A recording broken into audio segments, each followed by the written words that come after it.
The Gundnode from Gundam Witch from Mercury series. This is a bootleg kit from Bandai's same model kit. For starters, the plastic quality of this kit is not that bad. Not yet at Bandai level, but not also at the Galgal level.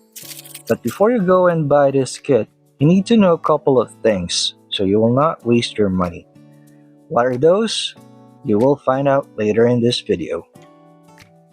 For the detail quality, I didn't found any missing panel line details, although it's not as sharp compared to the Bandai's level.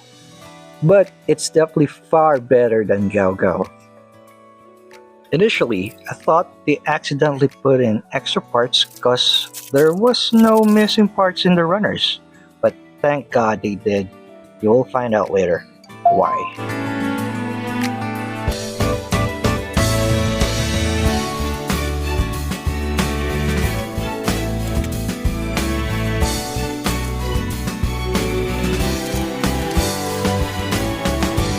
For the build experience, it is quite pretty smooth. I didn't encounter any tight fittings. There are some seam lines here and there, but not too provocative, so I can live with that. The clear parts in this kit is far better than the one on Daban's Schwarzet. You can see through the permits core very clearly.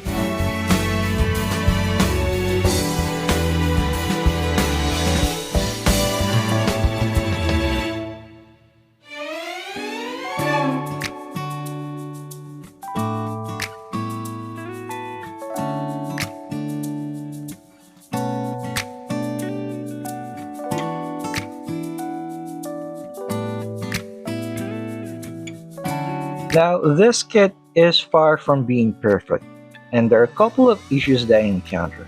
First is the mold defects at the side of the head. Luckily, it's not too deep, so I was able to sand it off. Next is the elbow joints that won't lock into place, so the arms always falls off. And next is the very loose ankle, but this one can easily be fixed with a joint strengthening pen.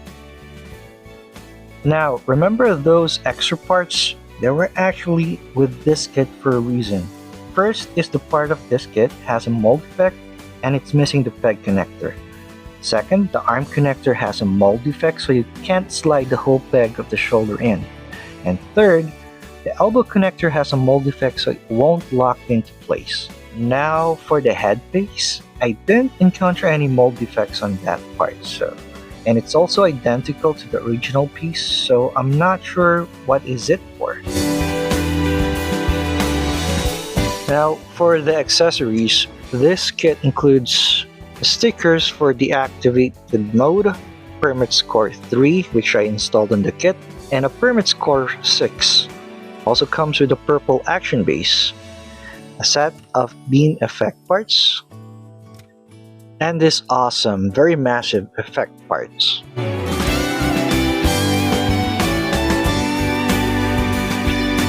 For the articulation, it is quite pretty good, except for the head and the waist where you can't do a full rotation.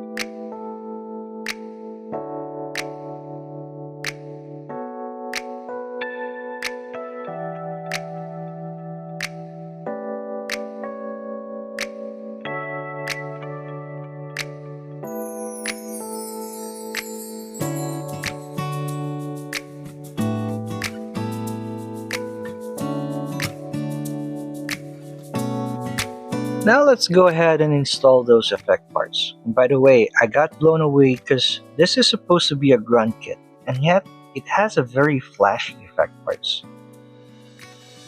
Just an added trivia, this effect parts was to reenact the scene from the anime, where multiple gun nodes connects to form a web-like wall of gun nodes, so if you would like to do the same, you might need to purchase a couple of more gun nodes. probably 6 or more. Now, if you reach this part of the video, I would like to pause here for a quick sec. You see, 82% of my viewers are not subscribed to the channel, and it would really mean a lot and help me to continue making this awesome content if you can help me grow my community. And with that out of the way, let's move on with the review. For size comparison, it is quite very average. Here it is side by side with Ariel, the green Zaku, RX-78F00, and the RX-02 Banshee Destroy Mode. Now going down with the pros and cons, starting off with the cons. As you have seen, there are mold defects on this kit, but they did remedy it by including the parts replacement, but you need to be very diligent in checking if those parts are included before buying this kit, or you might have a very bad day. Next is, the ankles is a bit loose, but that can easily be fixed with a joint strengthening pen, and it's not that expensive, probably around 50 pesos only. Now let's go with the positive side. Plastic quality is not that bad. Effect parts really is a big plus. Articulation is quite impressive. Color separation is also very good. This is not sticker heavy, most of the stickers are just for the permit score. And it is a breath of fresh air if you're burnt out from the usual Gundam design. So, for a final score, I'll rate this an 8 out of 10. Good job! So, what do you guys think? Did you encounter the same mold defects? And was there any parts replacement included? Comment it down below and let's talk about it.